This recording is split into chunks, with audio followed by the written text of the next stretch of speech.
I have the feeling that we can all agree that we're moving towards a new model of the state and society, but we are absolutely clueless as to what this is or what it should be.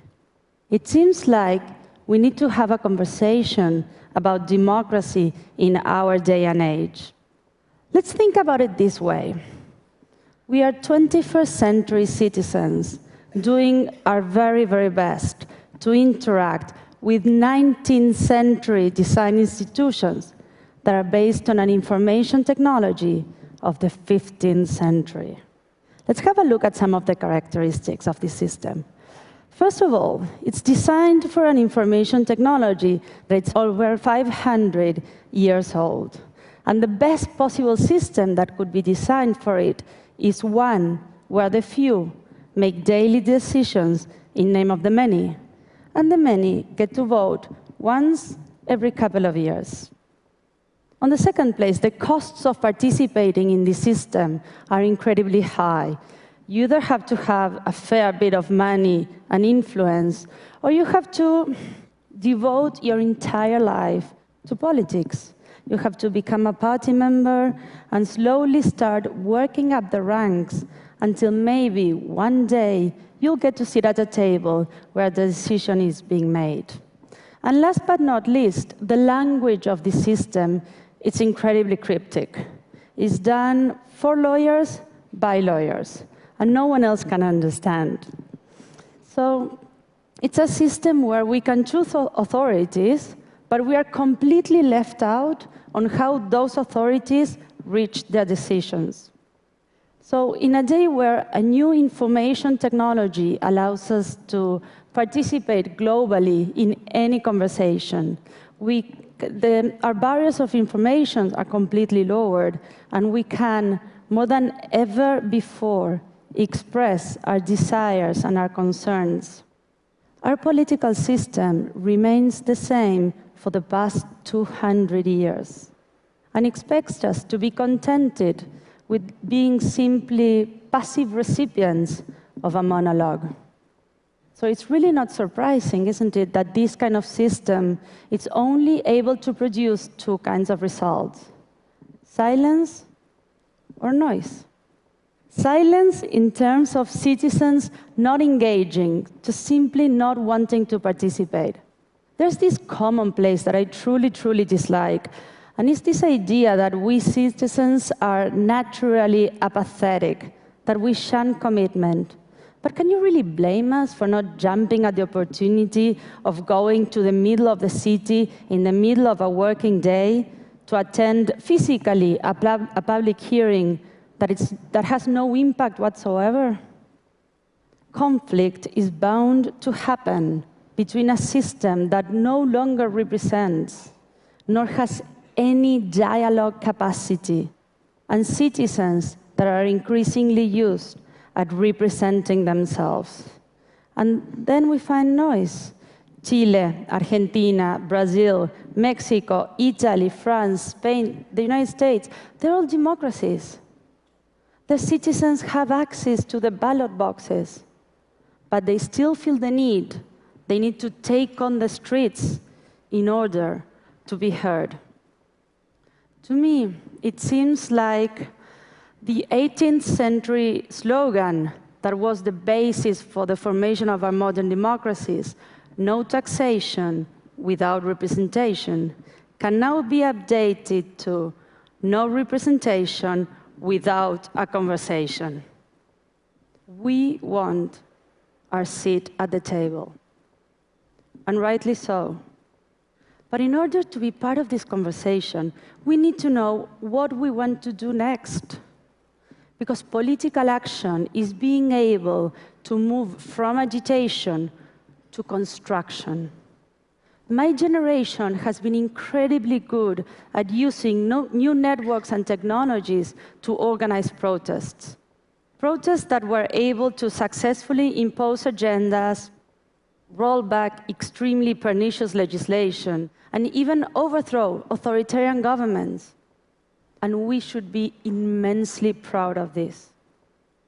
But we also must admit that we haven't been good at using those same networks and technologies to successfully articulate an alternative to what we're seeing and find the consensus and build the alliances that are needed to make it happen. And so the risk that we face is that we can create these huge power vacuums that will very quickly get filled up by de facto powers like the military or highly motivated and already organized groups that generally lie on the extremes. But our democracies is neither just a matter of voting once every couple of years, but it's not either the ability to bring millions onto the streets. So the question I'd like to raise here, and I do believe is the most important question we need to answer, is this one. If internet is the new printing press, then what is democracy for the internet era? What institutions do we want to build for the 21st century society? I don't have the answer, just in case. I don't think no one does. But I truly believe we can't afford to ignore this question anymore. So I'd like to share our experience and what we've learned so far, and hopefully contribute 2 cents to this conversation. 2 years ago, with a group of friends from Argentina, we started thinking, how can we get our representatives, our elected representatives, to represent us? Marshall McLuhan once said that politics is solving today's problems with yesterday's tools. So the question that motivated us was, can we try and solve some of today's problems with the tools that we use every single day of our lives? Our first approach was to design and develop a piece of software called Democracy OS. Democracy OS is an open-source web application that is designed to become a bridge between citizens and their elected representatives, to make it easier for us to participate from our everyday lives. So first of all, you can get informed. So every new project that gets introduced in Congress gets immediately translated and explained in plain language on this platform. But we all know that social change is not going to come from just knowing more information, but from doing something with it. So better access to information should lead to a conversation about what we're going to do next. And Democracy OS allows for that. Because we believe that democracy is not just a matter of stacking up preferences one on top of each other, but that a healthy and robust public debate should be, once again, one of its fundamental values. So Democracy OS is about persuading and being persuaded. It's about reaching a consensus as much as finding a proper way of channeling our disagreement.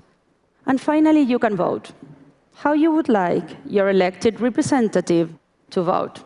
And if you do not feel comfortable voting on a certain issue, you can always delegate your vote to someone else, allowing for a dynamic and emerging social leadership. It suddenly became very easy for us to simply compare these results with how our representatives were voting in Congress. But it also became very evident that technology was not going to do the trick. What we needed to do was to find actors that were able to grab this distributed knowledge in society and use it to make better and more fair decisions. So we reached out to traditional political parties, and we offered them Democracy OS. We said, look, here you have a platform that you can use to build a two-way conversation with your constituencies. And yes, we failed. We failed big time. We were, sent to play outside like little kids. Amongst other things, we were called naive. And I must be honest, I think in hindsight we were. Because the challenges that we face, they're not technological, they're cultural. Political parties were never willing to change the way they make their decisions. So it suddenly became a bit obvious that if we wanted to move forward with this idea, we needed to do it ourselves.